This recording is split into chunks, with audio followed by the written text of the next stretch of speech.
The course of many of Plato's dialogues will be to begin with a philosophical question.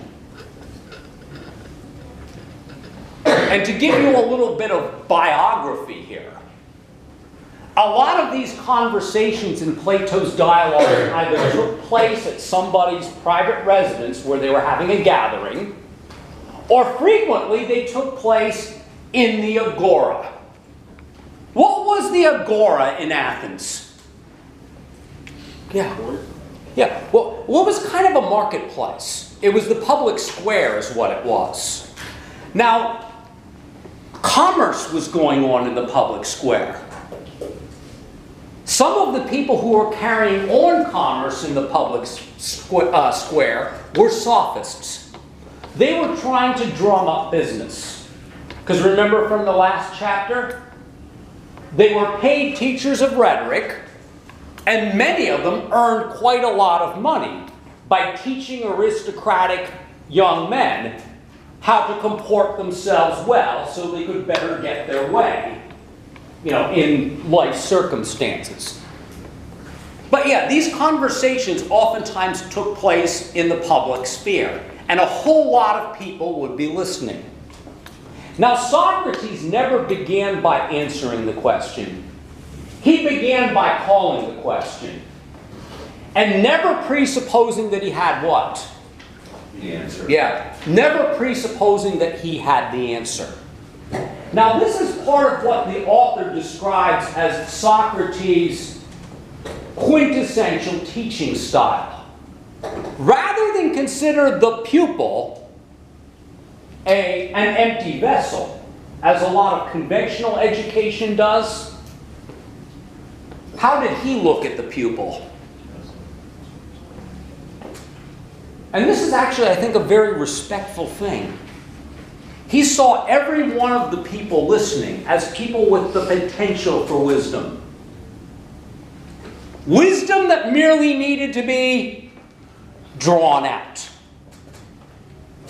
And this is why Socrates is said to have believed, I don't have these answers, but I am darn good at knowing how to ask the right questions, to draw the potential wisdom out of people who are willing to converse with me. Yeah, we begin with the question.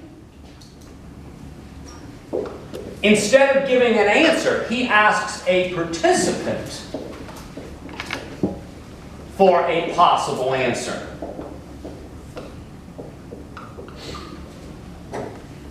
And by the way, folks, it would be a misnomer to say that Socrates didn't think that he had some of the answers. He believed that he was closer to the answers than some other people. But he did not believe he had all the answers. Because for those of you who did read the text, one of the claims that he makes in Apology is he says, I know that no human being is wise.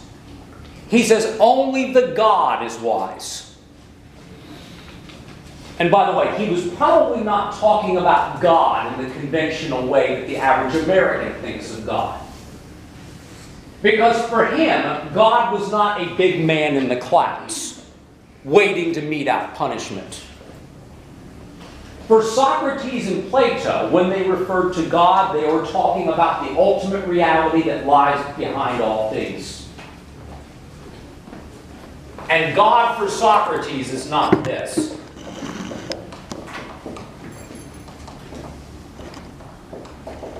God for Socrates was not anthropomorphic.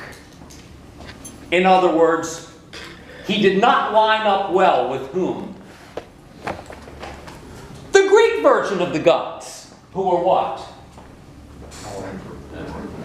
Yeah, they were basically just like people who basically could potentially last eternally because of the stuff that they ate. But they suffered from all of our human foibles. Some of them had human foibles worse than we do. I mean, what was one of the fatal things that so many of the gods seem to suffer from? In a certain case, infidelity. Yeah, well, that too, but I was going to say pride. But yeah, Zeus was a lech. And I can say that very boldly. How many of you have heard of some of the stories of Zeus and his quote-unquote antics? He was cheating on his wife all of the time, and he particularly loved to seduce attractive young mortals.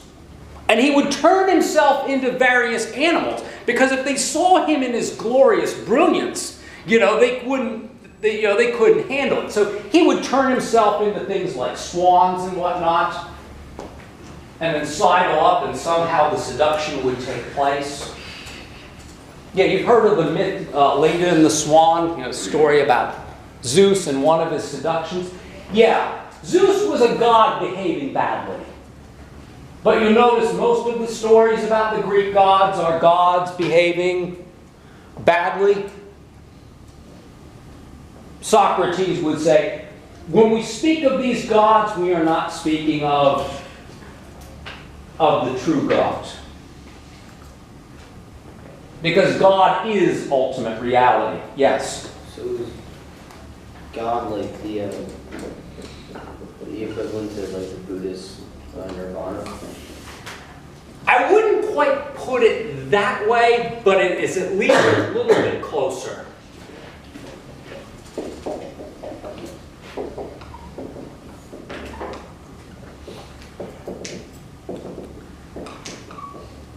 And to put it in a way that both Socrates and Plato would probably appreciate. In their view, God is not a being, but being itself. You get the distinction? A being, just by its very nature, is what? And this is why talking about God as a being is already problematic. It's flawed. Yeah, well, beings are finite and flawed. So to speak of God as a being can't be accurate. He would speak of God as being itself. Now there's a reason why we speak of the divine anthropomorphically. Socrates knew this, and just about all the great religious scholars in world history have known this.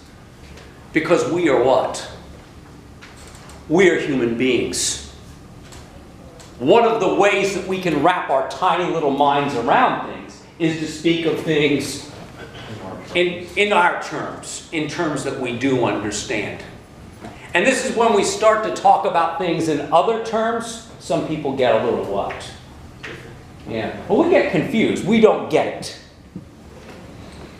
But yeah, for him, God is the being that sort of transcends and flows through all things. And take a guess what? And then I promise I'll get back to this. Each of you actually has a seed of the divine within you. Does anyone know what faculty each and every one of you have, which is like the tiny seed of the divine planted within you? Bodies. What's that? Bodies. Not your body. Mind. Yeah, well, it is part of us associated with our mind. Psyche? Yeah, well, it's part of what our true inner self is capable of. It's the fact that we have the capacity to reason. That is what is like the seed of the divine within each and every one of us. It is what gives us not only the capacity to know things, but because we have the capacity to know things, we also have the potential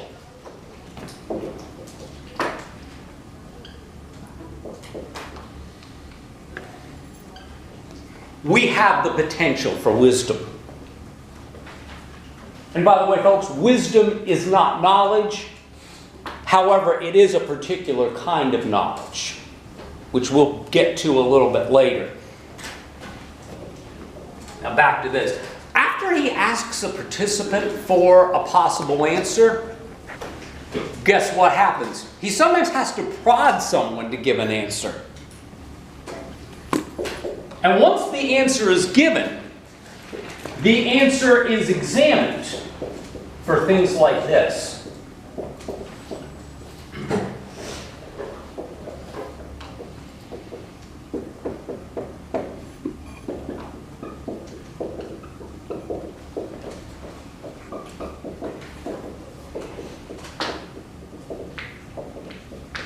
The answer that's given will be examined for clarity, logical consistency, and possible ramifications.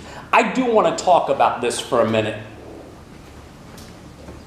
Socrates was ahead of his time in recognizing that many of our disagreements may not actually be disagreements at all. Sometimes if we have unclear conceptions of things, we might think we radically disagree, but really don't. It's because we are using different words and have unclear understandings of things. This is why Socrates, if someone made a claim like, happiness is getting what you want, he might say, well, when you say happiness is getting what you want, can you explain what we mean by wants? Where do these wants come from? And by the way, aren't some of the wants that we have problematic wants that sometimes lead us to hardship? He has conversations like this. Now you'll notice that when he asks these, it's something like cross-examining. When he cross-examines, he looks for possible problems in the person's answer. And in the process, the person is forced to refine the answer. So perhaps if the person's first answer wasn't altogether a good one, we might be able to flesh out a better answer. Or guess what we might find out about the answer? It's not so much a good one. Yeah, it's not so much of a good one. That's nicely put. And take a guess what happens if the answer that's given isn't so much of a good one. It's called back up to look for another possible answer and to continue on. And of course, this, in Plato's dialogues, this sometimes goes on like for the whole night. Finally, even if one does not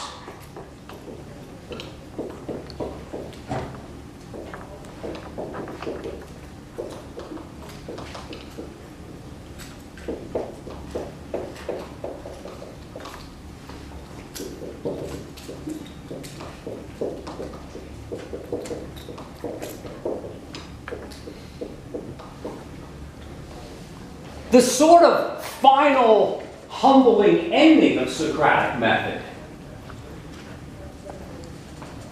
is that we tend not to get to final answers. And if you remember from the first introductory chapter, there may not be answers to some of these questions. As Bertrand Russell put it, they would cease to be philosophy, and they would be part of some specialized science if there were answers. But there may not be clear or easy answers to any of these questions. However, in the process of figuring out what isn't the answer, not only do we narrow the field of what might count as a good answer, but we might end up actually getting, we may end up getting closer to the truth than we previously were. And hopefully, if we were listening to Socrates, we would find the error of our ways. And we would change our minds. Say, oh, I thought I knew the answer, but Socrates helped me out here. He exposed to me my ignorance. Now, you can probably guess why many of the people who he spoke with were not very appreciative. Any takers? Many of the people, yeah, Shepard. Oh, sorry. Yeah. Because a lot of the people that he spoke with didn't like to seem ignorant or unintelligent. Yeah, nicely put. Remember, many of the people who he was speaking with were among those folks that we call the sophists from chapter 3. They were trying to drum up business. And here was a guy who was basically in a smelly yesterday's toga, making them look like they were not very wise in public. Remember, their image was part of what drummed up business for them. And keep in mind, there's many people who are not very humble. And more important to them is keeping up appearances than wisdom. And by the way, if you are in error and somebody helps you to see that error, Socrates would say that you should do what to that person? Yeah, well, you should be thanking that person. I lived my life in error. Now I see the light. I know that this happened in the public sphere, but by the way, guess what? The only people who would care about that happening are people who already have too high of an opinion of themselves already. Does that make sense? Because the fact is, if you understand what, or at least part of Socratic happiness and Socratic wisdom is, you don't find your happiness in the way other people perceive you. You ought to have your happiness in your inner state. And if you've got that, folks, who can hurt you? Whose opinion can hurt you if you found that? The answer is no one. And that was the peculiar thing about this character, Socrates. He was unimposing. He didn't think that he was, quote unquote, everything, the end-all, be-all. And he really wasn't concerned about keeping up appearances. Now you'll notice that if you're too concerned about keeping up appearances, you're likely not to be particularly happy. Because you're always doing what? So, do they like me? Do they like me? Did I upset that person? It's hard to be happy when you're always running around trying to appease other people and worried about keeping up appearances. And you're probably not doing anything for your inner self either, when everything you're doing is quote unquote external. What time do I have? 47. Ouch. Now on Friday, ladies and gentlemen,